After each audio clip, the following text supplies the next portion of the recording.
On va donc poursuivre le cours sur Derer HaYichud de Rav Morgenstern. Et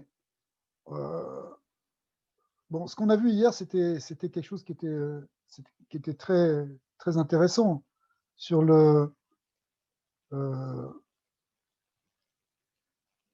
Ok, voilà, donc c'est tout. C'était très intéressant, c'était sur ce qu'on a appelé les séphirotes de Netzar Od Yesod, dont on ne parle pas toujours. On les laisse un peu de côté, mais en fait, elles sont fondamentales parce qu'elles représentent le passage, non pas réellement le passage à l'acte, mais ce qui permet de réaliser, de concrétiser d'une certaine manière euh, la, les effets de cette lumière spirituelle que l'on perçoit.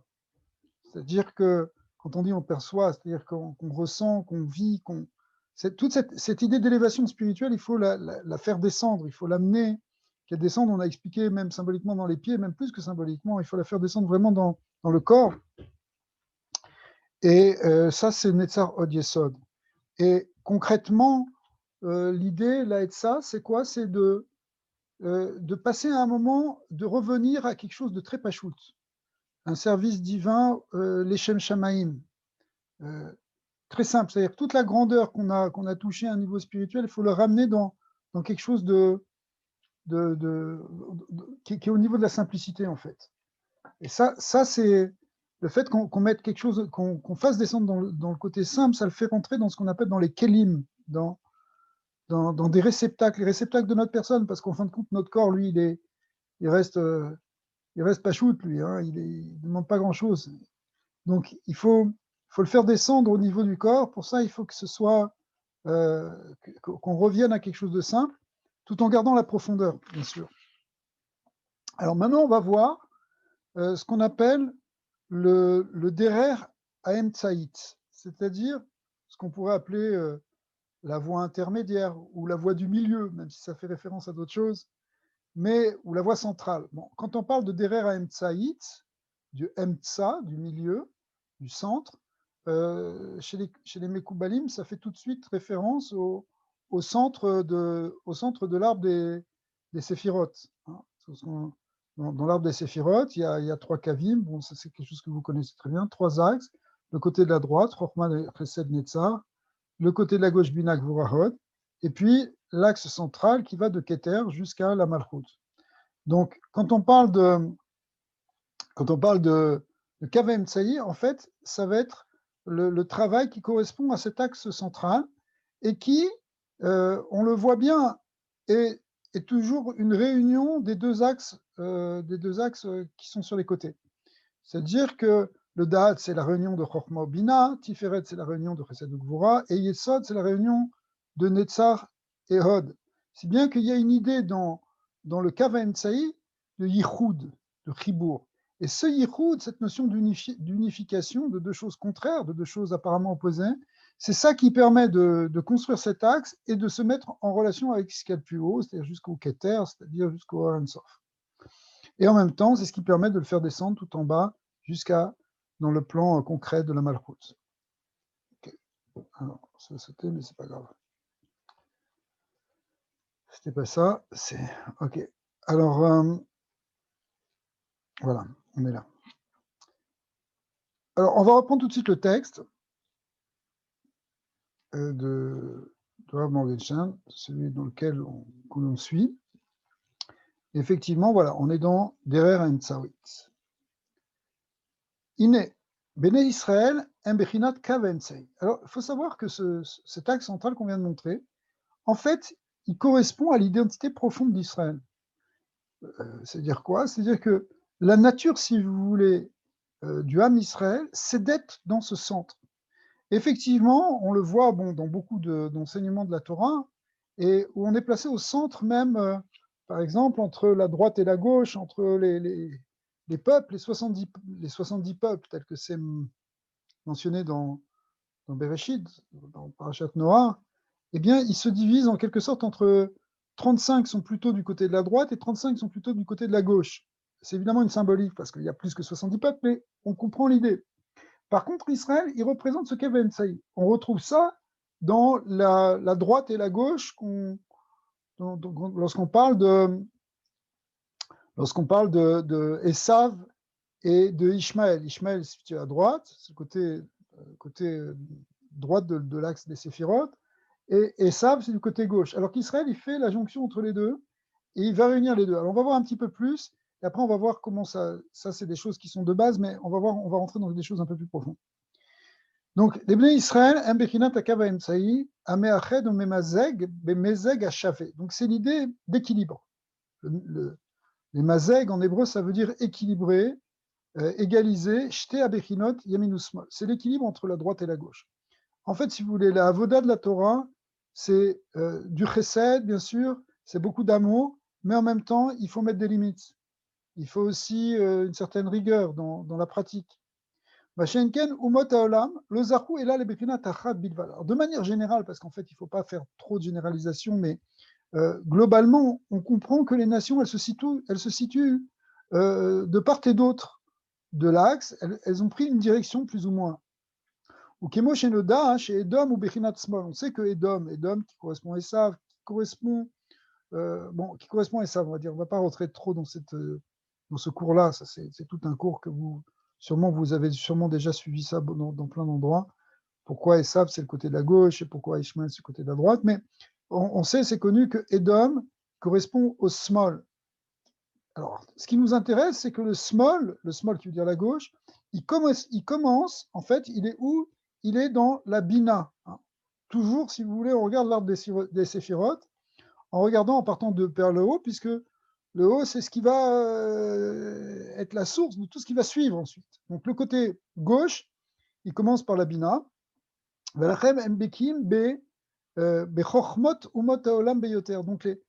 toutes les sciences, que les nations connaissent, eh bien, Esav, ils sont très spécialistes. Le monde scientifique, il est dans le monde occidental surtout. Alors, c'est vrai que ce monde occidental et l'influence de l'Occident, aujourd'hui, elle s'est étendue dans le monde entier, même dans l'Orient.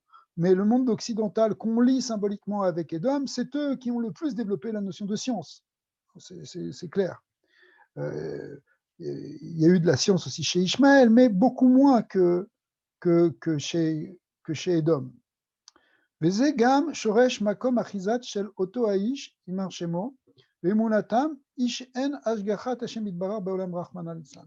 Alors il repart aussi sur l'idée que c'est même l'origine du christianisme, c'est-à-dire que le christianisme aussi, eh bien, il s'enracine aussi dans ce côté de Bina. Et du coup, c'est ça qui fait que c'est dans le monde chrétien qu'il y a eu le plus, si vous voulez, de rejet au bout d'un moment d'idée de Hashgacha d'Hachem. C'est-à-dire que l'idée de providence divine, même si elle était dans le christianisme, même si elle est dans le christianisme, mais elle n'a pas été poussée dans le monde chrétien comme elle aurait dû être telle qu'elle est dans le judaïsme. Dans le judaïsme, on reconnaît mamage que tout est finalement vient d'Hachem, même si on doit faire un travail, même si on doit faire un effort, mais il y a une soumission complète à Kadosh Baruch Hu, alors que le monde occidental, il s'est révolté contre tout ça, et il a rejeté. Chez Zen Nimshar Mibechinat Apirut de Bina Veatzimtzum. Et cette idée-là de manque de soumission, si vous voulez, à l'idée de Hashgacha, on voit très bien, si vous voulez, dans le modèle de Esav, Ésaü, qui lui est quelqu'un qui a une bina, il a une très grande bina, une très grande connaissance, il connaît beaucoup de choses, mais malgré tout, il ne croit pas dans la hashgacha, c'est-à-dire qu'il dit, bon, on fait ce qu'on veut, on peut faire ce qu'on veut dans ce monde.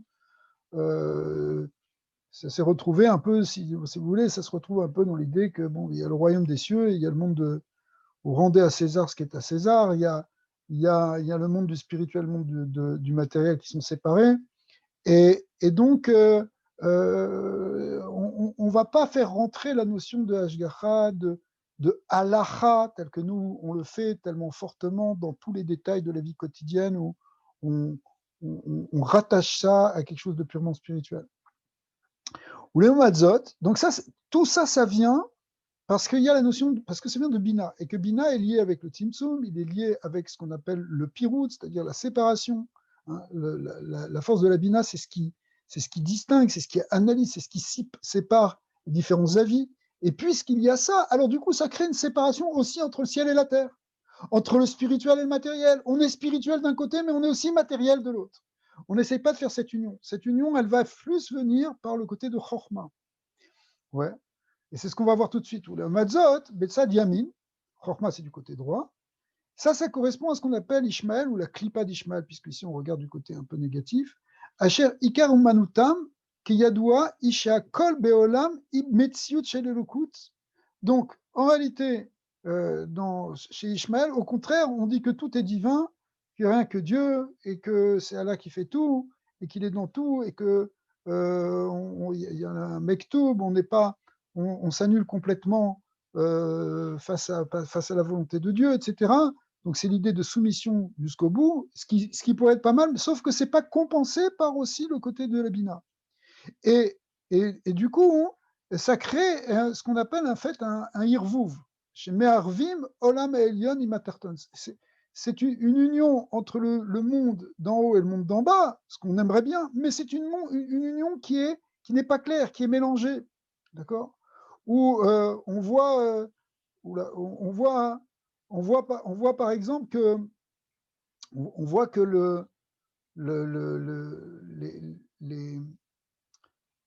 les images, par exemple, du Olam Haba, elles sont vues comme des choses, des plaisirs de Olam Hazé, etc. Il y a un mélange entre le spirituel et le matériel qui n'est pas bon.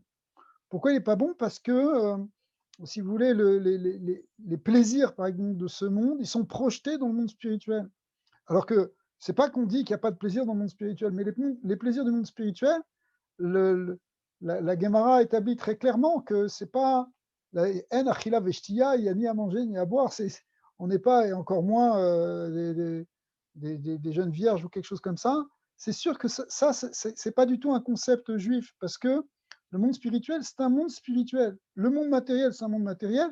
On peut les unifier au sens où on peut amener le spirituel dans le matériel, on peut faire une harmonie, trouver un shalom.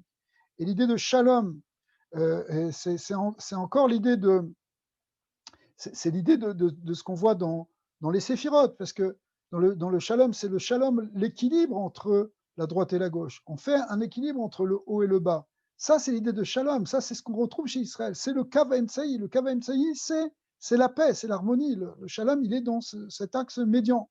Mais on peut faire donc un shalom entre le haut et le bas, entre le spirituel et le matériel, mais on ne peut pas faire non plus un mélange. Parce que si on mélange, alors en fait, on mélange tout, et ça amène une forme on revient au tohu vabohu. C'est pour ça que ça s'appelle c'est une clipa, c'est de même que la clipa d'Esav, elle ramène au tohu vabohu, c'est les rois d'Édom qui correspondent à ce qu'on appelle le tohu vabohu. Et de même aussi chez Ishmael, la clipa d'Ishmael, elle nous ramène aussi dans cette dimension-là. Ukeadoua, Imasem, Araim, et comme on le voit dans effectivement les actions, il y a tout un. Ok, on ne va pas rentrer dans ça, il nous dit. Vankam comme les vaéo. Vezé, Asechel, pardon, Vezé, Asechel, pardon, oui, Nimshar mi bechinat kav yamin bilvad. Quand est-ce qu'on mélange tout? C'est quand on est simplement dans le kav yamin et qu'on n'unifie pas ça avec le côté gauche. Ou fichar, bechol achat miaumot, yeshrak bechinat achat, vekoar echad bilvad. En fait, si vous voulez, les nations, elles sont définies par une force particulière. Elles ont un sar, elles ont un prince, elles ont une direction, elles ont une sphira.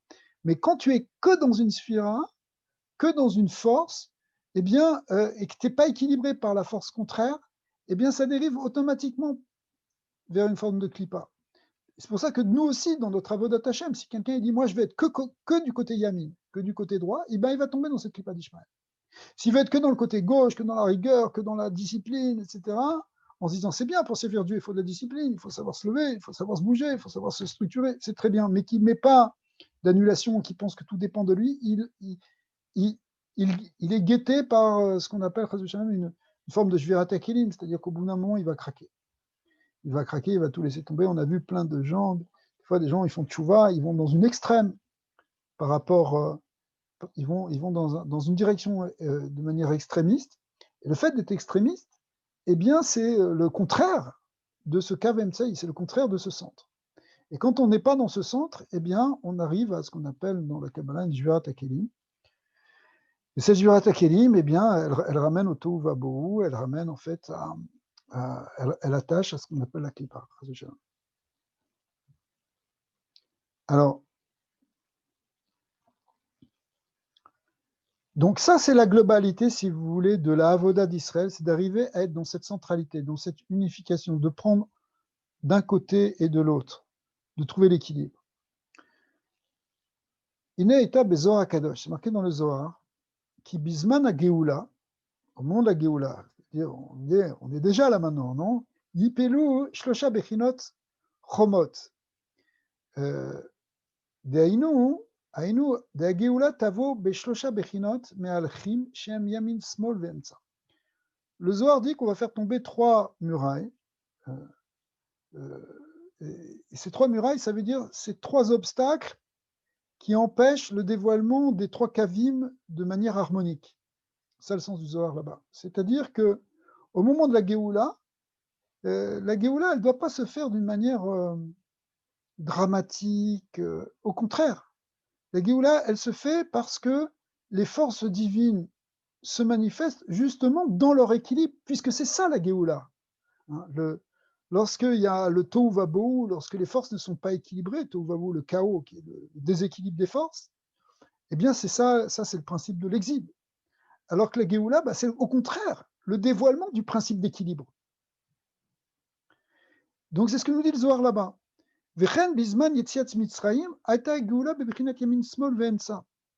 Aussi au moment de la sortie d'Égypte, on a vu toutes ces forces. On a vu à la fois le côté gauche, le Yad HaChazaka, le Yad HaGedola. Le Yad HaChazaka, c'est le côté de la force de rigueur. Le Yad HaGedola, ça représente la force.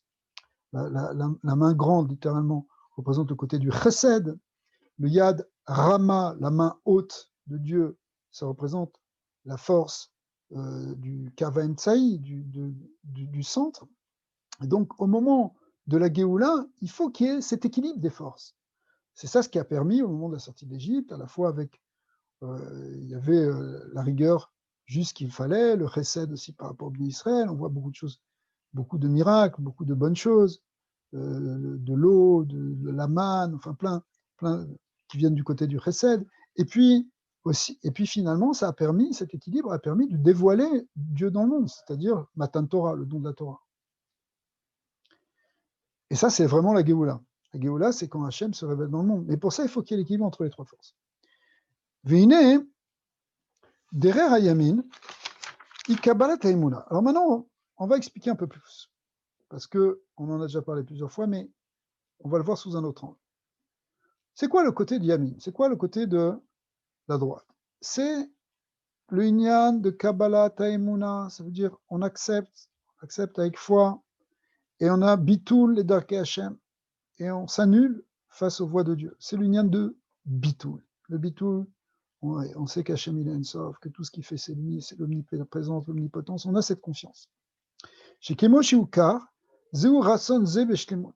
Alors, le fait que, quand on est du côté droit, ça veut dire qu'on accepte que Kol le Tova, que tout est pour le bien, que tout ce que fait Hachem, ça ne peut pas être mieux, qu'on ne peut pas trouver une meilleure voie. Il y avait des sadikim qui étaient très forts dans ça, qui allaient très loin, qui croyaient profondément, qui vivaient profondément cette conscience que tout est absolument voulu par Hachem et que tout est pour le bien, puisque Hachem ne veut que du bien. Alors ça, c'est le côté droit. Mais on va l'équilibrer avec autre chose, qui est le côté du côté gauche. Ouais. C'est quoi le derer asmol? Il a lechet bedrachim shel milchamot ou peulot. Le côté de la gauche, c'est tu vas faire des combats pour rapprocher la Géoula. D'accord. Par exemple, aujourd'hui, on peut se dire, voilà, on attend la Géoula, on sent qu'elle est proche, ça a déjà largement commencé, on a déjà expliqué plusieurs fois pourquoi. Tous les signes sont là, le fait que les Israël, etc., sont retournés enfin, le monde a changé, etc. Maintenant, voilà, il y a cette histoire de virus qui est là en ce moment. Alors, d'un côté, d'un côté, on doit accepter que ça aussi c'est pour le bien, que c'est Hachem qui a voulu ça finalement, pas rentrer dans ces théories conspirationnistes ou toutes ces choses-là. C'est Hachem qui dirige le monde, Mitrila Ve'atsov, du début jusqu'à la fin, il n'y a pas une chose qui existe qui ne soit pas hors de sa volonté. Donc ça, c'est l'union de le côté droit, le côté de Bitou. Mais d'un autre côté, on va mener des combats, on va rechercher, on va essayer d'avancer, on va prier. Pour ceux qui sont du côté spirituel, ils vont se mettre à prier, ils vont faire des teilim, ils vont faire des tzedakot, ils vont faire des ta'anit, chacun va faire ce que peut faire. On va chercher des médicaments si on est plus dans le côté scientifique. Ça, c'est le côté gauche. D'accord? Et en fait, si quelqu'un n'est que dans le côté gauche, il va vous dire, bah, écoutez, de toute façon, il n'y a pas d'autre solution, il faut qu'on se batte, c'est pas de miracle, sauf que les scientifiques, ils vont trouver un vaccin. Et les autres, ils vont dire, mais de toute manière, il faut qu'Hachem, il enlève ce truc-là. Alors, la voie d'Israël, c'est d'unifier les deux. C'est qu'à la fois, on est dans le bitoul et à la fois, on combat. Alors, ça, j'ai pris un exemple au niveau, si vous voulez, d'un problème de l'humanité, mais on pourrait prendre aussi l'exemple au niveau de son travail personnel. Et, ok, on peut accepter que tout est pour le bien, mais d'un autre côté, on va travailler sur soi. De l'autre côté, on va faire une guerre contre son Yetzirah. Ok. Vederer Haemsaït, il est l'air ksat bederer bitul menucha ou ksat bederer yegida vavoda. Donc concrètement, si vous voulez, le côté MSAI, c'est quoi aller dans le côté MSAI? C'est d'aller dans les deux, un peu de chaque côté, et Deinu bederer chez meached amenucha veyegia. Il faut à la fois unifier la menucha, c'est-à-dire la sérénité, la paix, l'acceptation, et d'un autre côté la yegia, les efforts. Ce qu'on appelle aussi dans le côté de Bina le Esh, la Havut, le feu, l'embrasement pour le service divin. Donc, on va passer de l'un à l'autre. On va faire l'un, on va faire l'autre. Dans la même journée, on peut avoir les deux. Ça, c'est ce qui permet d'être dans le Kava Tsai. Alors, le Baal HaSulam explique, dans son Pirush sur le Zohar, שעניין קו האמצעי הוא שאי אפשר לאדם שעובד השם להיות כל כולו לגמרי בדרך תשוקה, שהיא בחינת קו השמאל. Le Baal HaSulam explique que d'un côté, on ne peut pas être que du côté gauche. On ne peut pas être que du côté de la... Ce ne serait pas bon d'être tout le temps, on brûle pour Hachem. On ne peut pas être tout le temps comme ça. Et ce n'est pas le derrière à Torah d'être comme ça, d'être tout le temps Esh. Il faut avoir toujours une dose de Esh, une dose de feu, mais pas être que Esh. Vasiba, qu'il est Avdil, Rak Areshaim Olchim Ar Verak les Fichukatam. Parce que suivre que le désir, même si c'est un désir de sainteté, ça ressemble par certains côtés à la démarche des Reshaim, qui eux suivent aussi que leur désir. Le vrai rachat, c'est celui, comme c'est défini dans le Tanya, c'est celui qui ne suit que le désir de son cœur. Et ça, c'est quoi le point commun? Parce que tu pourrais dire, oui, mais un tzaddik, lui, il a que le désir de se rapprocher de Dieu. Donc c'est quelque chose de saint. Et le rachat, lui, il n'a qu'un désir de remplir ses pulsions. C'est quelque chose de malsain. Donc ça n'a rien à voir. Alors le point commun, c'est que les deux, ils sont dans ce qu'on appelle un ani, belo, bechinat, aïn. Il y a un je et il n'y a pas un non-je. Il y a un moi, il y a encore un ego. C'est-à-dire que même quand tu aimes Hachem, si tu dis Hachem, je t'aime Hachem, c'est encore un je qui parle, un ani. Et c'est un problème, parce que ce ani, s'il n'y a que du ani, il manque l'autre partie de notre personnalité, l'autre côté de l'iceberg qui est le côté de Haïn, puisque nous, on est Yesh mi-Haïn, on est Yesh et Haïn. On a déjà expliqué ça plusieurs fois. Le Yesh, c'est la même chose que le Ani. Donc, on est à la fois Ani et Haïn. Et si tu n'es que je veux ça, et je veux progresser, je veux me rapprocher, c'est bien, mais il va falloir que tu équilibres ça avec de l'annulation. Arrête de dire je, annule ton ego, dissous ce moi. אבל הצדיק לא הולך בדרך זה, אלא פעם בבחינת אני ופעם בבחינת האין. Il faut passer d'un à l'autre. De temps en temps, tu es dans Ani, et de temps en temps, tu es dans Haïn. Ou Bisman Geoula, au moment de la Geoula, Tiye Bechinat Idgalut Kazu, Shegam Atzadik Yargish Hashem Idbarar Beikar Bederer Tshuka. en fait, au moment de la Géoula, même le tzaddik, il ressentira Hachem par son désir. Ve'aziye behemet nisayon et tzaddik, il y aura d'ailleurs, ce sera une épreuve pour le tzaddik. Shelo yeler rak bederer tchouka, parce qu'on aura envie d'aller que dans le côté de la tchouka, que dans le côté du désir, tout le temps, voilà, voilà, voilà. Et là, alors que l'épreuve, ce sera d'aller aussi dans le côté du bito.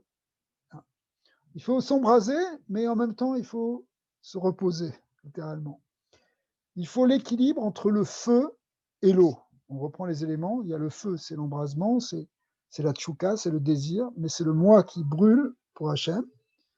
Et puis, il y a l'eau, elle représente au contraire le bitoul, c'est ce qui descend vers le bas, c'est ce qui s'annule devant sa source.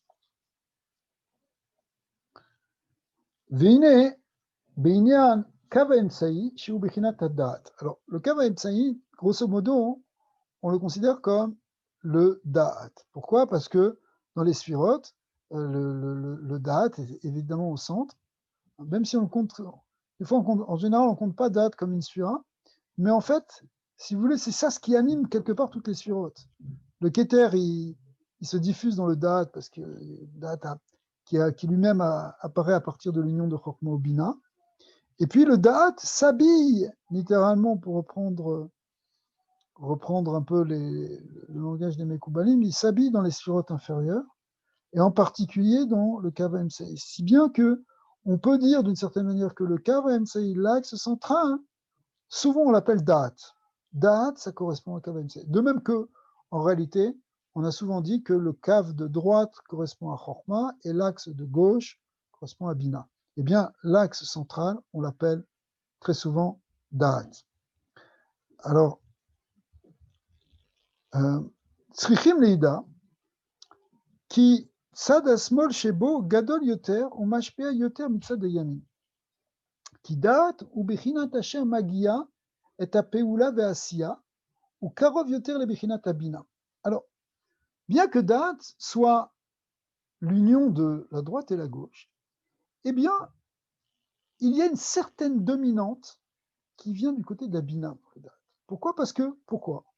La raison qui nous est donnée ici, c'est que, étant donné que Da'at, ça va avoir pour fonction de faire descendre les influx vers le bas, hein, tous les chassadim et gvorot, toutes les forces vont descendre de Da'at, eh bien, puisque ça vient vers le bas pour arriver à l'action, eh bien, il y a cette notion de Bina. Bina, c'est quand même quelque chose qui est plus proche, c'est ce qui est plus proche, si vous voulez, des choses concrètes, des choses qui vont être analysées qui va être plus tourné vers la matière. Alors que Chorma, lui, au contraire, c'est l'annulation, puisque devant le Ensof, on n'est rien, donc c'est plutôt un regard vers le haut.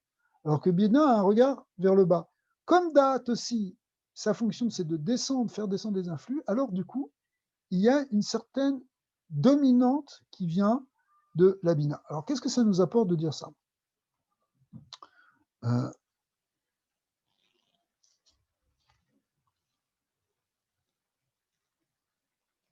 Alors, ça vient nous dire, ou Karov Yoter le Bechinat Abina. Donc, Da'at est plus proche de Bina. Shika va small, quel côté du gauche. Iyot Shegam Bechinata I Bechinat Itlaavut. Parce que, effectivement, le côté gauche, c'est le côté donc de la Itlaavut, Bechinat Esh, Aval Bechinat Keter Elion, ou Note Yoter le Bechinat Yami, Dainu le Chelek Abitul Vamnour. Alors, comment on retrouve cet équilibre dans le Kav Emtsai, puisque si le Kav Emtsai, c'est l'idée d'équilibre, eh bien, on est obligé de dire que, au contraire, dans le Kav Emtsai, ce qui équilibre Da'at, qui est un peu plus du côté gauche, c'est Keter qui est, lui, plus du côté droit. Parce que Keter, lui, il est tourné plutôt vers le haut. Keter est tourné vers le haut, Da'at est tourné vers le bas. Donc, si vous voulez, cet équilibre entre droite et gauche, qui est entre Keter et Da'at, on la retrouvera aussi entre Tiferet et Yesod. Ce sera la même chose. Tiferet, c'est l'union de Chesed et Gvura, donc il est dans le centre, donc il est l'union entre droite et gauche, mais il est plus du côté droit. C'est pour ça que Tiferet, ça, c'est toujours, si vous voulez, ce qui est noté les yémines. On appelle ça comme ça, c'est-à-dire ce qui penche vers la droite. Il y a la vie de la droite, celui qui pense vers le Chesed, celui qui penche vers la Gvura, Et Tiferet fait l'équilibre entre les deux et donne priorité finalement au côté droit. Mais tout en étant dans le centre, c'est-à-dire en ayant intégré aussi le côté gauche. Hein, par exemple, bon, c'est ce qu'on voit dans la notion de jugement, il y a un Dayan, un juge qui est plutôt clément, l'autre qui est plutôt rigoureux. Finalement, la clémence va l'emporter, mais en même temps, on mettra des conditions qui sont venues par le côté gauche, qui viendra mettre certaines limites quand même. C'est pas qu'on effacera tout. Ça, c'est Tiferet qui penche plus vers la droite. À l'opposé, Yesod penche plus vers la gauche. Yesod, c'est la Inyan de Gdusha, c'est comme Yosef Hatzadik, c'est celui qui résiste au Yetzirah, il est dans l'équilibre entre les deux, mais le côté gauche l'emporte. Si et donc, on a un équilibre entre Tiferet et Yesod qui correspond à l'équilibre qu'il y a entre Keter et Dat. Et Malchut sera la synthèse finale. Elle est plus du côté gauche aussi, mais en même temps, elle doit finalement réaliser la synthèse de tout. Alors,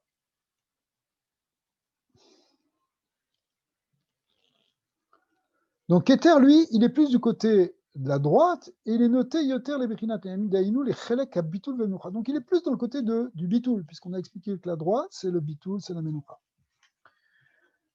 Alors, la voie maintenant qui est la voie royale, en quelque sorte, de la spiritualité juive, c'est qu'il faut essayer d'intégrer les trois kavim, vraiment les trois. Vedere Mushlemet la Halot Bakodesh, si on veut vraiment monter dans la Kedusha. Eh bien, cette voie, elle est nichlelet be shlosha kavim. Elle intègre les trois avodot, les trois axes, les trois approches. Yamin, Smol, Emtsa, la droite, la gauche et le centre. Ine Yamin ou Keneged Chad. Alors là, il va donner un fidouche extraordinaire. Je ne sais pas si on peut le développer ou pas, mais je vais peut-être essayer un petit peu. Parce que ce n'est pas évident. Il dit la chose suivante. Ine, ces trois choses qu'on appelle la droite, la gauche et le centre, correspondent aussi à trois figures patriarcales qui sont données dans la Torah. La première, c'est celle de Hanor. Alors Hanor, on le connaît un peu moins parce que c'est quelqu'un qui vient avant les Havot. Hanor, c'est antédéluvien, c'est avant même Noir. D'accord. Et lui, il est lié avec le côté de la droite. On va expliquer, on va revenir tout de suite pourquoi. Le Kaven Saï, lui, il est lié, le côté du milieu, il est lié avec Moshe. Et le côté de la gauche, on le lit ici avec Eliaou. Alors, le choix de ces trois patriarches, enfin de ces trois figures, on va dire, elle n'est pas par hasard.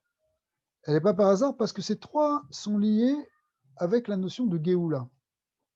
Alors, Moshe Rabbeinu, on comprend très bien, puisque c'est lui qui a dévoilé, qui a amené la Géoula, la Géoula de Mitzrayim, au moment de la sortie d'Égypte. Et on sait d'ailleurs que son âme, elle reviendra au moment de la Géoula Acharona, de la dernière Géoula, ou Goel Rishon ou Goel Acharon, c'est ça. Et à la fois le premier et le dernier, c'est son âme qui revient dans le Mashiach ben David. Maintenant, Moshe, on a expliqué plusieurs fois, enfin c'est marqué partout dans le Harizal aussi et dans le Zohar, que lui correspond à ce Kavem Tsei, c'est lui l'équilibre entre les deux. D'accord. Eliaou, lui, il correspond aussi à la Géoula, puisque c'est lui qui annonce la Géoula de la fin des temps. Et Eliaou, on sait qu'il est plus rigoureux. On voit dans toute son histoire, le prophète Élie, comment il s'est... d'abord, il a même été sévère avec les bénis d'Israël. Il était aussi à tel point que Kadosh Baruch Hu lui a dit quoi, tu accuses des bénis d'Israël, eh bien tu devras revenir à chaque circoncision, à chaque Brit Mila, le prophète Élie vient, son âme descend. Maintenant, Hanor, lui, les Midrashim nous disent, et la Gemara nous dit que il était un très grand chacham, il était un maître de toutes les sciences et de toutes les connaissances. C'est lui qui a transmis les connaissances à l'humanité, en quelque sorte, qui a initié le monde. D'ailleurs, le mot Hanor veut dire celui qui inaugure, celui qui initie, c'est le maître de l'initiation. Et en même temps, le Midrash nous dit que à la fin de sa vie, il était quand même en grand décalage par rapport à son époque. Et les gens de son époque ont commencé à dévier. Il y avait des déviations qui se faisaient. Bien qu'il leur avait donné des sciences, il commençait à utiliser ces sciences à mauvais escient. Hein, c'était déjà science sans conscience. Et Hanor, par son amour pour l'humanité, avait décidé de descendre à leur niveau, de se mettre à leur niveau. Ce qui était considéré comme une forme de faute, c'est-à-dire, c'est comme une acceptation un peu, pour donner une image un peu, ce serait comme si le monde de la Torah aujourd'hui ferait des compromis en disant, bon, ben voilà, la génération, elle est dans ce niveau-là. C'est une tendance qui peut exister d'ailleurs. On se met dans ce niveau. On pourrait prendre des exemples, des exemples de société, si vous voulez, où on voit que, bon, on peut Shalom, se faire abaisser, faire descendre la Torah et accepter certaines pseudo-vérités qui sont données dans le monde. On peut donner par exemple des exemples au niveau des mœurs. Il y aurait une possibilité, une tendance de dire, bon, alors ça on accepte, et puis finalement on permet, je sais pas, il y a par exemple, il y a un très gros problème aujourd'hui, enfin, c'est quand même quelque chose qui n'est pas résolu, par exemple la question de l'homosexualité. Le monde moderne aujourd'hui fait que si tu commences à parler un tout petit peu contre ça, tu es vu comme un réactionnaire, comme même, ça peut être même passible enfin, je sais pas, c'est presque un crime de parler si c'est un avis qui contre l'homosexualité. Et pourtant, la Torah a une position très claire. C'est des versets qui sont absolument très clairs. Alors après, qu'il y ait des problèmes, que ça pose des difficultés, et comment résoudre ces difficultés, ça c'est une autre question. Mais on peut pas, si vous voulez, transformer et dire, bon, maintenant, ben, la Torah, elle a toujours permis, c'est pas ce qu'elle a permis. D'accord? Donc, si on fait ça, si vous voulez, c'est après qu'on va dire, on va critiquer, je sais pas, on appelle les thérapies de réorientation, des choses comme ça. Ça, c'est un autre problème. Il faut mettre ça sur la table, et réfléchir en termes thérapeutiques ou en termes philosophiques, en termes éthiques. On peut réfléchir à toutes ces choses-là, mais on ne peut pas, en quelque sorte, faire descendre la Torah de ce qu'elle a dit. On ne peut pas la profaner. Et Hanor, alors le Midrash nous dit que, vu la descente en quelque sorte morale, pour le dire comme ça simplement, de sa génération, il a été prêt à se mettre à leur niveau.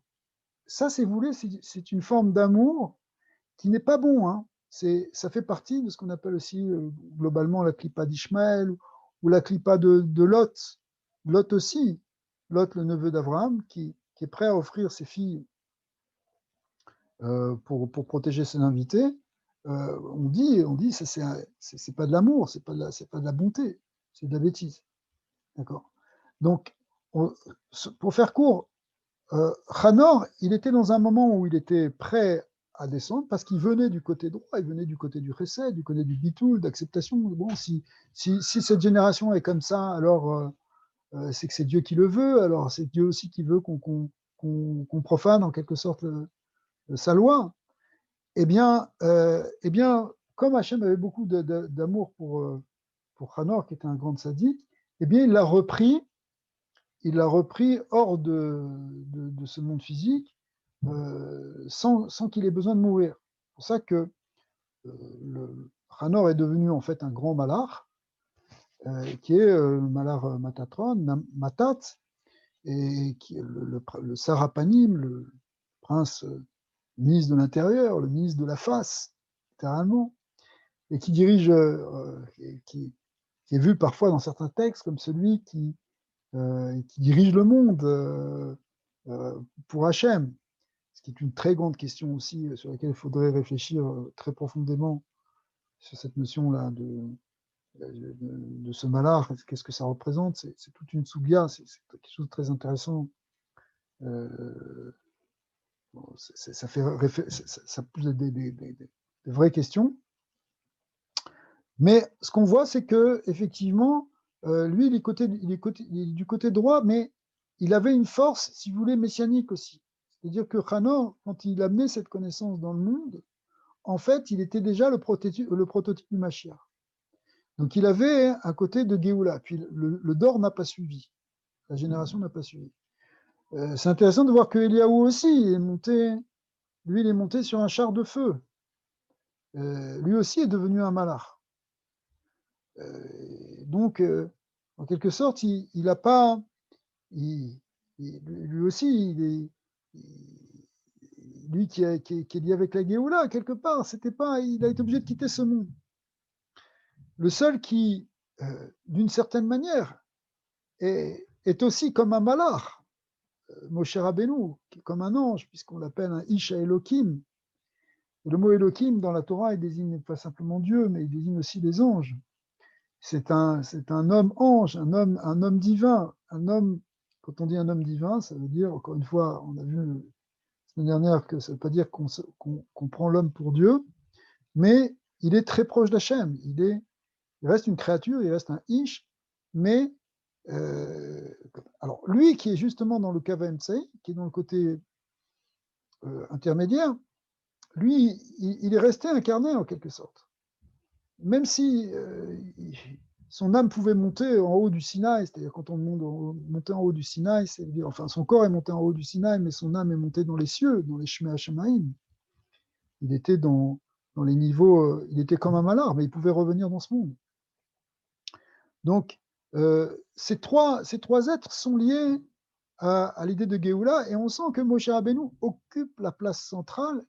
Lui, il est vraiment dans l'équilibre entre le chesed et la gvura et entre le spirituel et le matériel. C'est-à-dire qu'il peut monter au plus haut tout en étant encore en bas. C'est pour ça que il va rester même, son corps va rester enterré, contrairement aux deux autres, et il va être enterré même dans l'endroit le plus, symboliquement, si vous voulez, le plus bas de la terre, puisqu'il est, sur Arnevo, en face du Baal Peor, qui représente ce qu'on appelle le Hachor. Je ne vais pas rentrer dans les détails, mais ça veut dire dans le côté le plus vil, le plus bas, et parce que justement l'âme de Moshe doit aussi être métaken, réparer les neshamot qui sont au plus bas. Et en même temps, son niveau spirituel fait que sa neshama est aussi au plus haut, elle est dans les sphères les plus élevées, elle est dans les plus hauts cieux. Et le Zohar nous dit aussi que Moshe Rabbeinu est aussi en Eretz Israël, que son âme est aussi en Eretz Israël, il y a des endroits où c'est marqué qu'il est enterré dans la Marata Marpella, dans la caverne des patriarches avec les autres, ce qui n'est pas Kepchuto vraiment comme ça, mais on voit que Moshe Rabbeinu, bon, le Zohar explique, en fait, la Neshama elle peut être dans plusieurs endroits à la fois, c'est un peu complexe, et même, mais le Icar de Moshe Rabbeinu, c'est sûr qu'il n'est pas au niveau de Baal Peor, en Chutz Laaretz, dans l'endroit de Tamé, dans l'endroit de la Klippa, mais malgré tout, il peut être aussi là parce que la force de Moshe Rabbeinu, c'est qu'en tant que Mashiach, il tient ce principe qui est dit sur Moshe Rabbeinu, que l'onidar mimenu nidar, que personne ne sera rejeté, personne ne sera oublié. Donc, c'est pour ça qu'une partie de Moïse est aussi dans l'endroit le plus bas, pour s'occuper des êtres qui sont tombés au plus bas. Alors, en tout cas, ces trois-là représentent les trois grands maîtres de la Géoula.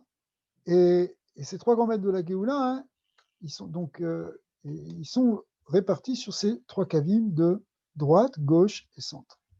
Mine, Miché Beshoresh Karov Yoter, Bechinat Tabitul, Vamnucha, Yargish Yoter, Aalia, et Bechinat Kaviamin. Alors maintenant, on va avoir une dernière idée, c'est tout dépend aussi de ton Shoresh Neshama, suivant la racine de notre âme. Est-ce qu'on vient d'un côté plus du côté de la droite, plus du côté de la gauche? Alors, si on vient plus du côté de la droite, si on a tendance plus à être côté du chesed, plus du côté du bitoul, eh bien, on va ressentir plus les choses à ce niveau-là, évidemment. Ça va nous parler plus. Ça va être une voie qui est plus de prédilection pour nous. C'est-à-dire que quand on dit qu'il faut trouver l'équilibre, mais c'est vrai que cet équilibre, il ne veut pas dire qu'on soit tous uniformes. On a chacun plus ou moins d'un côté ou de l'autre. Si quelqu'un il est plus dans son shoresh, shorcho, ça veut dire au niveau de la racine de son âme, il est plus du côté du bitul et de la menucha. Alors tu ressens plus l'élévation spirituelle par le côté droit. C'est même plus facile de monter par cette idée-là, par exemple, de contemplation, de méditation, d'annulation, qui est du côté droit. Mais évidemment, et c'est ça le point qu'on a déjà vu avant, c'est que il faut compléter. C'est vrai que toi, ta nature c'est chesed, mais va chercher aussi l'autre côté. C'est pour ça que dans les Mahamarim de Chassidut, on explique qu'il faut mettre en avant son côté, sa nature, mais il faut faire aussi tout un travail pour dévoiler ce qui est contre notre nature. Quand tu fais quelque chose qui est contre ta nature, c'est là que tu peux arriver à la shlemut. Parce que si tu fais quelque chose qui est seulement dans ta nature, bon, bah, t'as pas fait grand-chose en fait. T'as fait déjà pas mal, mais c'est pas suffisant. T'étais encore que dans le côté naturel. Il n'y avait pas tellement d'efforts, il n'y avait pas tellement, si vous voulez, de changement qui permet d'arriver au yichud. Donc il faut tsarir les hashlim. Et le hashlim qui veut dire compléter, mais qui est la même racine d'ailleurs que shalom. C'est ça qui va amener le shalom. Gam imadere rabina. Donc quelqu'un qui est plus du côté de Rochma, il faudra qu'il aille aussi du côté de Bina. Qui est le côté il faudra qu'il développe le côté de la hitlahavut, de la yegia, des efforts, de la simcha aussi. On a vu plusieurs fois que le côté de la gauche était lié avec la notion de simcha. Vecharkar la chouv le chokhma. Mais ça ne veut pas dire qu'il ne revient pas à chokhma. Oui. Dans quoi c'est lié avec la simcha et dans quoi chokhma ça serait la zvout, par exemple? Alors, ce n'est pas la zvout, la chokhma.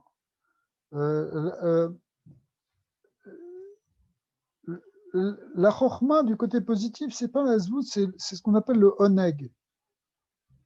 Le oneg, c'est tu as un plaisir de travailler avec Hachem. La simcha, c'est un peu différent. Par exemple, tenez un exemple. Il y a un lien de oneg Shabbat. Shabbat, c'est oneg. Oneg Shabbat, c'est pas simplement les bons plats que tu manges, ça contribue, mais c'est aussi le plaisir divin de goûter au goût du Shabbat, que tu ne peux pas partager si tu ne l'as pas goûté. D'accord. Mais ça, c'est le oneg. Mais maintenant, sur Yom Tov, jour de fête, on dit Simchat Yom Tov. C'est plus la simcha. Tu comprends? Samarta bechagecha. Et alors, il faut distinguer entre la joie, qui est plus quelque chose avec un certain mouvement, plus effervescent, qui ressemble un peu au feu de la bina, em abanim semecha, et en même temps, le côté sheket du oneg. Le oneg, c'est quelque chose qui est plus un plaisir, c'est plus intérieur, c'est plus dans la tranquillité, ça ressemble plus à l'eau. Donc, si toi, tu es plus du côté droit, eh bien, il faut aussi que tu développes le côté gauche. Mais après, tu reviens au côté droit.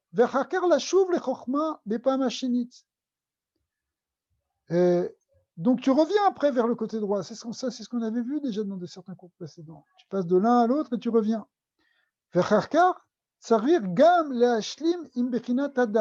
fois que tu es revenu à toi, finalement, à force de faire ces va-et-vient, tu peux arriver au centre, c'est-à-dire le lien de date. Tu es passé de Chokhma, Bina, Chokhma, finalement, là, maintenant, tu peux trouver date. C'est-à-dire que même si ton côté à toi, il est plus côté droit, pour prendre un exemple, ça peut être la même chose dans l'autre sens. Va chercher le côté gauche, ramène-le dans le côté droit, et finalement, comme ça, toi aussi, tu vas avoir du Kav Emtsai. Comme ça, tu vas être aussi dans le côté central. Et c'est comme ça qu'en fait, on arrive à la shlemout de la avoda, parce que on travaille sur les trois kavim. On a les trois à la fois. Shidera Emtsai, Benjamin Usma. Vetsari shielo meat misé ou miat misé, kefi atzorer vers Ratzon Hashem. Le principe, il est qu'il faut avoir un petit peu de chaque, à trouver un équilibre suivant la volonté divine, évidemment. Et aussi suivant les périodes de notre vie. Il y a des moments où on sera plus dans le chesed, des moments où on sera plus dans la gvoura, des moments où on sera plus dans le centre. Mais l'idée, c'est de trouver l'équilibre. Le Kav HaMetzai représente l'équilibre qu'il faut quand même viser et qu'il faut essayer de trouver. V'hine kol adam beshat tfilato, over bekamat dargot, vedarke avoda, lifamim margish bechinat yeshut dekdusha. Quand tu pries, tu peux passer par plusieurs niveaux, plusieurs perceptions. De temps en temps, tu peux avoir la yeshut dekdusha, les simcha, velo itpashtut. Tu es content, tu pries, tu es joyeux, tu as un plaisir, tu es heureux. Ou l'ifamim, margish, alia bebrinat bitul agamo. Parfois, tu montes, ton alia, elle vient parce que tu t'annules, tu arrêtes de penser, tu peux même plus parler. Ouais. Quand tu t'annules, c'est la notion de chorma. Tu n'as même plus le désir de te rapprocher, rien que tu t'annules, hein, tu fais silence. L'ifamim, margish, bitul, des fois, tu peux ressentir au moment de la tefila l'union de ces deux choses, entre le Ani et le Haïn, c'est-à-dire bitul et gamit kashrut. Et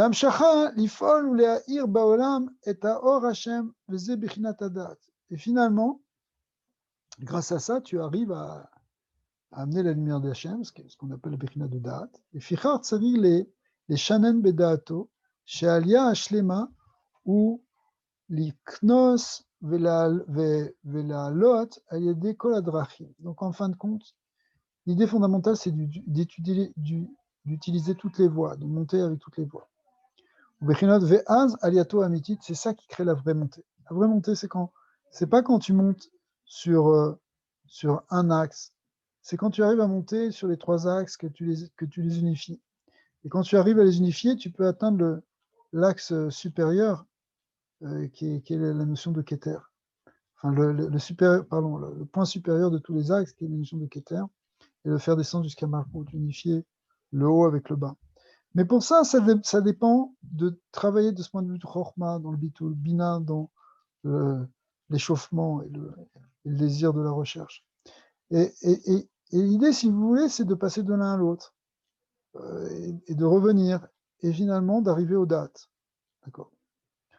Alors ça, si vous voulez, c'est un peu des généralités, mais c'est très important de comprendre cette notion. Cette notion que même dans la Vodat Hashem, tu peux passer, des fois tu as plus cette avoda, des fois tu as moins cette avoda, tu as une autre avoda. Tu passes d'une avoda à une autre. Cette idée de souplesse et de ne pas être enfermé dans ça peut être que comme ça peut être que comme ça, la avodat Hashem, c'est pas vrai.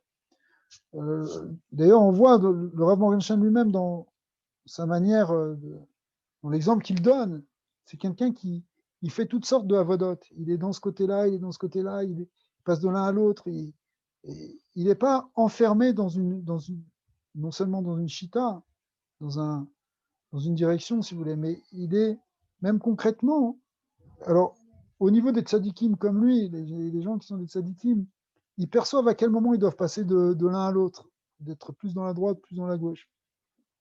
Mais nous aussi, on peut essayer l'important, c'est d'essayer d'avancer, d'essayer de continuer à monter.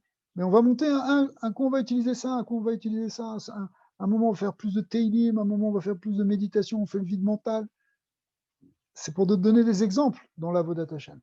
Mais en fait, le principe général qu'on peut ressortir du cours d'aujourd'hui, c'est cette idée d'être capable de faire des choses qui sont différentes. Et de faire des choses qui sont différentes et complémentaires. Et quand on fait ça, qu'on n'est pas enfermé simplement dans une certaine direction, c'est là qu'on peut toucher la vraie essence d'Israël, qui est ce Kav HaMetzai, qui est cet équilibre, cette voie médiane, cette voie du milieu, qui est une voie de synthèse, où on intègre des choses qui sont différentes. Maître, j'aurais une question. Oui. J'ai appris beaucoup aujourd'hui avec Anor ou Enoch, Eliyahu Hanavi, puis je voulais savoir si dans votre tradition, Malkitzedek, est-ce qu'il peut jouer un rôle soit pour les nations, pour les Bnei Israël, parce qu'il est dit qu'il était comme Cohen de El Elyon. Il était un prêtre du Très-Haut. Est-ce qu'il a joué un rôle aussi comme un malheur par la suite? Est-ce qu'il y a quelque chose dans votre tradition, vous pensez, Melchizedek, est-ce qu'il pourrait jouer un rôle comme un peu comme Enoch ou Eliyahu lors de la Géoula, ou ça, c'est complètement autre chose? Oui, c'est sûr qu'il y a la place de Malkitsédek, qui est le Cohen à El Elyon et qui est en même temps le roi, à la fois le prêtre du Dieu suprême, le roi de justice. Donc il est à la fois roi, prêtre et juge.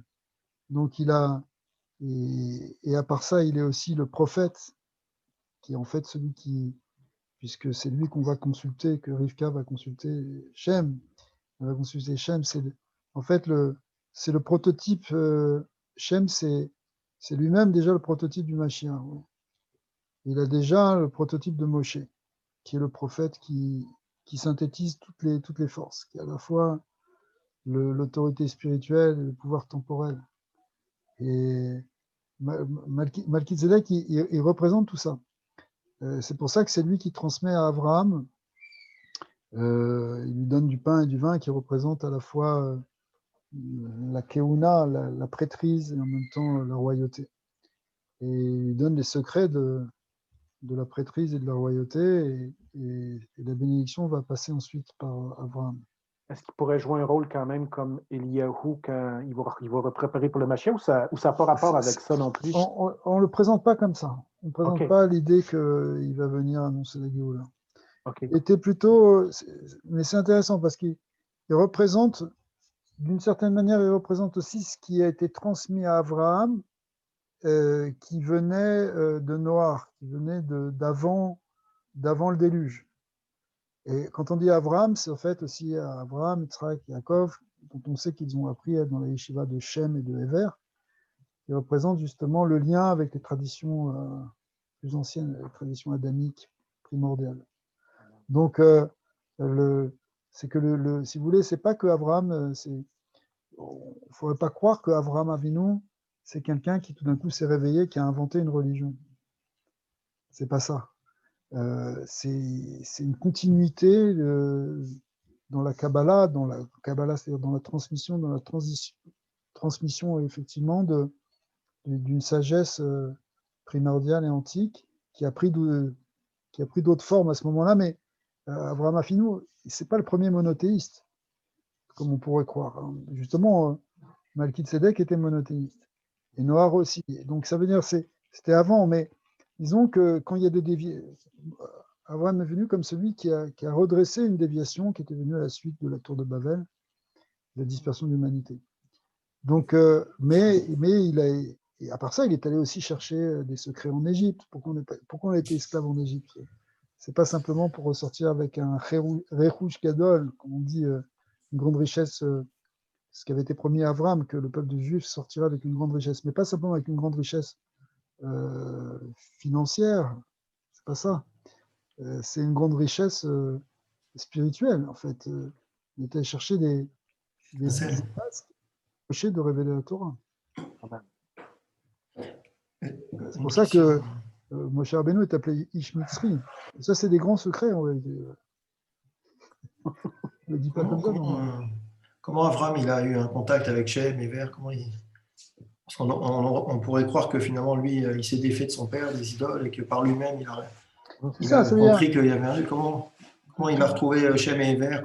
Si tu veux, c'était les tzadikim qui étaient là dans la génération, quoi. Donc, il devait être aussi... il a dû les trouver. Ils étaient connus, ils étaient... Voilà, on a l'impression... Tu vois, il a appris chez eux. Avram, il a appris chez Shem et Ver aussi. Oui. Ouais. Et le Sefer Yetzira, c'est eux qui lui ont donné. Le Sefer Yetzira, oui, exactement. Les secrets, ça veut dire qu'en fait, c'est les secrets de la création, effectivement. Les Maaseh Bereshit, les secrets les sodotes, en fait, les mystères de la création du monde, les mystères des forces du monde, etc., elles étaient déjà connues avant, mais elles étaient évidemment transmises à une élite de prophètes, en fait. Si vous laissez Shem, on le voit comme un prophète. Il compte parmi les Névim, Adam aussi, Noah aussi. Et finalement, Moshe, c'est le plus grand des Névim, quoi. Mais Mashiach aussi, ce sera un Navi. Parce que le Navi, le vrai Navi, c'est celui qui réunit tout. Alors, Hanor et Eliyahu sont aussi des prophètes, évidemment. D'accord ? sont des Nevi'im, c'est-à-dire ceux qui réunissent vraiment le ciel et la terre, qui ont tous les secrets. Est-ce qu'on peut trouver un livre, à part l'édition Verdier sur Hanor? Peut-être Léo, il peut nous répondre aussi. En hébreu, tu as le. En hébreu, ouais, en français. Oui. Ça s'appelle Sefer HaEchalot. Ah, Sefer HaEchalot. Sefer HaEchalot Rabati, ou bien ça s'appelle aussi Pirkei de Rabbi Ishmael. C'est gros ou c'est petit? Non, c'est pas tellement gros. La traduction en. Parce qu'en français, c'est 450 pages, ça fait gros. Ouais. Bon, il n'y a pas que le Sefer HaEchalot dans ce Sefer. Le Sefer HaEchalot, c'est le début. Mais voilà, ici, c'est en fait C'est le livre des noches. Ouais, si tu veux, c'est ce qu'on appelait, ce qu'on appelle le livre des noches hébreu, ouais. Ce qu'on appelle ça dans le langage. Mais en fait, c'est le. Ça raconte un petit peu sa vie, tout ça. Le livre hébreu d'Enoch. Hein, c'est celui-là, voilà. Celui-là. Il n'y en avait pas un plus court, non, par hasard? Non, mais il est court, c'est parce qu'il y a une grande introduction, il y a des notes. Parce que j'ai lu qu'il y avait 400, j'ai regardé sur Internet, il y avait 430 pages, j'ai pensé qu'il était. Non, mais c'est des petites pages. Ça, il a 430 pages, mais en fait, mais il n'est pas trop le gros, corps du texte, c'est juste ça. Ça donne un peu le parcours aussi, ça raconte un petit peu. Tu peux le lire en français, mais je vais te dire, ça ne dit pas grand-chose parce que ça rentre dans ce qu'on appelle l'angéologie, ça parle des malachim, mais c'est des descriptions des malachim et c'est vu un peu d'une manière allégorique. C'est un peu difficile à comprendre, à ramener dans quelque chose de plus. C'est très beau, mais c'est un peu comme un midrash, tu vois, un midrash qui se passe dans le monde des anges. Alors, c'est un peu difficile d'en tirer quelque chose concrètement, mais en même temps, voilà, l'histoire de Hanor, elle est importante. Elle se trouve là-bas aussi? Il raconte l'histoire aussi? Oui. D'accord. Ouais. Il y a d'autres endroits. Après, tu peux trouver ça dans le Midrash Rabbah, tu peux trouver ça aussi dans le Sefer HaYashar. Sefer HaYashar, je l'ai, Sefer HaYashar, mais ça dépend de Rabbi Notam? Non. Parce qu'il y a un Sefer HaYashar de Rabbi Notam aussi. Il s'appelle pas celui de Rabbi Notam. C'est un Midrash de Rabbi Notam. Non, il y a deux livres. Il y a le Sefer HaYashar de Rabbi Notam, qui est un précis un peu de Moussar. Voilà, il y a celui-là aussi, je l'ai. Par Rabbi Notam, qui est un petit-fils de Rashi. Et puis, tu as le Sefer HaYashar, qui est un Midrash. Qui date d'un petit peu. Ils l'ont même traduit en français, celui-là. Voilà, ça a été traduit en français. Mais il y a des petits, c'est très court, il y a des petites portions sur des parachas. Alors là-bas, on raconte l'histoire de. C'est intéressant, Sefer HaYashar. Bon, il y a des trucs qui sont un peu marrants dedans, mais on raconte l'histoire de Hanor comme étant justement celui qui est venu initier l'humanité. C'est là-bas qu'on le présente comme ça, qui est venu initier l'humanité, amener la connaissance, les sciences. En fait, c'est le principe même de l'initiation. Après, ça a donné toutes les sciences et tous les métiers, tous les arts. Eh bien, en fait, Hanor, il est celui qui est à l'origine de tout ça, en quelque sorte. Et donc, il était présenté comme un être très clément, très, très bon, plein de générosité. Et en même temps, voilà, ça veut dire tellement bon qu'à un moment, ça a failli dévier cette bonté. Et c'est pour ça que Dieu l'a repris. C'est marqué aussi à peu près comme ça dans le Midrash Rabbah et dans le Zohar aussi. Ouais, dans le Midrash Rabbah, ok. Dans Bereshit ou dans Zohar? Ouais, dans plusieurs endroits. Non. Okay. Alors, le prophète Eliaou, dis-nous quelque chose. Moi, j'ai une question, ouais. Je suis étonné de voir que Moshe est dans Netzach. Parce que bon, Netzach était même un peu en bas. On l'aurait vu quand même beaucoup plus haut, si tu veux, par rapport au Séphirot. Voilà, alors, c'est sûr, tu as raison. Alors, c'est sûr qu'aujourd'hui, là, on vient de voir que Moshe, il est dans le Kavan Saï, et partout dans la Rizal, on va te dire que Moshe, c'est Bekinat Dat Deza, Dat Dezeranpin. Il est au niveau, il est le Kav central, et il est côté de Dat. Mais, et c'est ça ta question, et c'est ce qu'on a vu un peu hier aussi, c'est que les 7 patriarches sont liés avec les 7 sphirotes inférieures. Chesed, c'est Avraham, Gvura, c'est Yitzhak, Tiferet, c'est Yaakov, Moshe, c'est Netzar, et Aaron, c'est Hod. Yesod, c'est Yosef, et Malchut, c'est David. Alors, c'est quoi la force de Netzar? La force de Netzar, c'est la force du Bitoul qui descend tout en bas. Et ça, c'est la force de Moshe Rabbeinu. La force de Moshe Rabbeinu, c'est de faire descendre la lumière divine en bas. C'est celui qui a ramené la lumière divine dans le monde physique. Elle qui était partie depuis Adam Arishon, puisqu'on sait que la faute d'Adam Arishon a fait sortir la Shrina qui est remontée dans le premier ciel, comme c'est marqué dans les Midrashim, et puis après la faute de Caïn dans le deuxième ciel, et après la force de Enoch dans le troisième, et après c'est le Noir, etc. Donc c'était remonté jusqu'à ce que Avraham Avinu a commencé à faire redescendre du 7e au 6e ciel, Yitzhak du 6e au 5e, etc., jusqu'à ce qu'on arrive finalement à Moshe Rabbeinu, qui est la 7e génération depuis Abraham. Ça ne correspond pas exactement à l'ordre des 7 sphirotes, mais c'est la 7e génération depuis Abraham, hein, si on compte. C'est Abraham, Yitzhak, Yaakov. Yaakov, ensuite, c'est Lévi. Ensuite, c'est Amram. Et ensuite, c'est Kehat. Et le 7e, c'est Moïse, c'est Moshe. Donc Moshe, c'est la 7e génération à partir de Abraham, et c'est lui qui ramène donc la Shrina dans le monde d'en bas. Et ça, c'est la Mida de Netzar. La Mida de Netzar, c'est la victoire et l'éternité, c'est la victoire du spirituel sur le matériel. C'est l'éternité de l'infini, l'éternité de la Shekhinah, qui est la présence divine éternelle, qui l'emporte sur le monde matériel, qui descend dans le monde matériel, qui vainc, qui gagne, qui a la victoire sur les forces du temporel et les forces de la perte et de la destruction. D'accord ? Parce que toute victoire, hein, pour qu'une victoire soit une véritable victoire, qu'elle ne soit pas simplement temporaire, il faut qu'elle dévoile quelque chose d'éternel. Et effectivement, Moshe Rabbeinu dévoile la Torah. La Torah qu'on a, c'est la Torah de Moshe. C'est lui qui est allé nous chercher cette Torah sur le Har Sinaï. C'est-à-dire, c'est lui qui l'a fait descendre en bas et qui a amené cette Torah qui est le Netzar Israël, qui est l'éternité, puisque c'est le spirituel est par essence éternel. Il l'a fait descendre, il l'a manifesté sur terre. Il y a eu le Gilou Shrina à ce moment-là. Après, cette Shrina est restée dans le Mishkan, dans le tabernacle. Mais finalement, c'est Moshe Rabbeinu qui a réussi à amener le Rouhani dans le Gashmi. Et ça, c'est la Mida de Netzar. C'est le bitoul par rapport, le bitoul de Chorma, mais c'est le bitoul de Chorma qui descend jusqu'en bas, à tel point que même dans le monde matériel, et ça se concrétise par le bitoul qu'on a dans les mitzvot, mitzvah où il y a la dimension divine qui est venue se manifester dans la chose physique. Ça, c'est Mida de Netzar. Au niveau de cette descente, on a parlé de Hanor, des traditions primordiales, traditions de Melchizedek, etc. On est dans des sphères tellement élevées et on a une impression quand même que ça descend, comme tu dis, ça descend dans la matière, mais on a l'impression qu'on est quand même pas mal descendu par rapport à ces grandes traditions, quoi.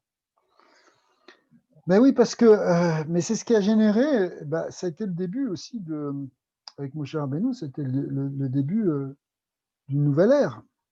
Après, on est après Matan Torah, c'est-à-dire que oui, mais ça, tu as raison, mais parce que si tu veux, toute l'histoire de l'humanité, c'est une grande descente. C'est-à-dire, on part la Yeridat Adorot, la descente des générations, elle correspond à la descente des séphirotes. C'est-à-dire qu'au départ, on est au plus haut, et puis à la fin, on doit arriver tout en bas. Mais en même temps, ce tout en bas, c'est au monde Mashiach, où effectivement, on voit qu'on est arrivé dans le monde le plus gashmi qu'on puisse imaginer.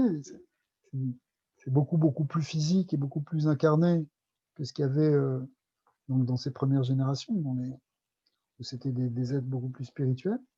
Et en même temps, ça va être l'aboutissement qui va permettre après un nouveau départ, normalement. C'est le Malchut Naseh Keter. Ça va être...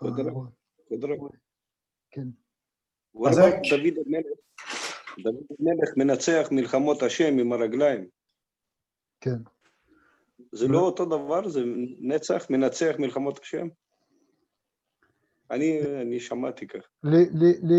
Les guerres de David, tu es en train de faire référence aux guerres de David, elles viennent parce que le Shoresh de David, il est dans le côté de la Bina. Le côté de la Gvura, hein, le côté de la Bina, on a vu, ça c'est la guerre contre les Yetzara, c'est la guerre contre les forces négatives, contre les obstacles. Ça, étant donné que David, il vient plus du côté Bina, c'est ça son Shoresh, parce qu'il est du côté, c'est le fils de Yehuda, enfin, il descend de Yehuda, qui est lui-même le fils de Léa. Et Léa, elle correspond à la Bina. D'accord ? Alors que Yosef, lui, son Shoresh, c'est Chochma. C'est pour ça qu'on a besoin des deux Messies, mon cher Ben Yosef, mon cher Ben David. C'est l'union entre les deux qui va amener, justement, correspond à Moshe, qui est le centre. Enfin, ça aussi, ça peut être développé. Mais, donc, puisqu'il est du côté de Bina, c'est pour ça qu'il va faire des guerres. Ça, c'est plutôt comme ça qu'on présente les choses. Il n'a pas les deux, David? David, il n'a pas les deux, justement? Il ne fait pas l'union, justement, des deux? Alors, David, à la fin, il représente dessus, justement. À la fin, si tu veux, c'est ce qu'on appelle, David Malé. C'est-à-dire quand David, l'âme de David, elle intègre aussi l'âme de Yosef. C'est-à-dire que Machir ben David intègre aussi ce qu'on appelle Machir ben Yosef, ce qui est symbolisé par le fait qu'on écrive David avec cette fois-ci un Yud à l'intérieur. Parce que au moment où David, ça s'écrit Dalet, Vav, Dalet. Mais si on rajoute David avec un Yud, comme c'est écrit dans certains versets, comme par exemple dans Vaïvarer David, ce qu'on dit dans la prière tous les matins, c'est un passage des Chroniques, où là-bas, le mot David est écrit Dalet, Vav, Yud, Dalet. Et ça représente l'idée que Yosef, qui est le Yud c'est Yosef, c'est la Chochma, est intégré maintenant dans David. Et quand c'est intégré dans David, ça fait la Shlemut, et c'est là que le Mashiach, il est complet. C'est pour ça que la tradition, finalement, ce que dit le Harizal, c'est que le Mashiach, c'est Mashiach ben David, mais c'est Mashiach ben David qui intègre aussi la force de Yosef, et puisqu'il intègre la force de Yosef, il permet d'incarner finalement l'âme de Moshe. C'est pour ça que d'un autre côté, on dit que Moshe, c'est le Goël Rishon, et le Goël Acharon, c'est lui aussi le Mashiach. D'accord ? Donc il est le Mashiach parce que quand il y a l'union de ces deux. Alors c'est vrai que le descendant de David, c'est lui le Mashiach, donc le corps en fait du Mashiach, c'est le descendant de David, mais il a à la fois l'âme de David et à la fois l'âme de Yosef, et grâce à cela, il permet de révéler l'âme de Moshe. Ce qu'on appelle aussi Moshe Imtrin Meshichim, Moïse avec les deux Messies, et c'est Moïse qui intègre et qui inclut, qui est le Mashiach en vérité, qui inclut les deux forces messianiques de Mashiach ben Yosef et Mashiach ben David. Ok. Super. Ouais, ça c'est les tikkunim Zohar de Ramchal aussi.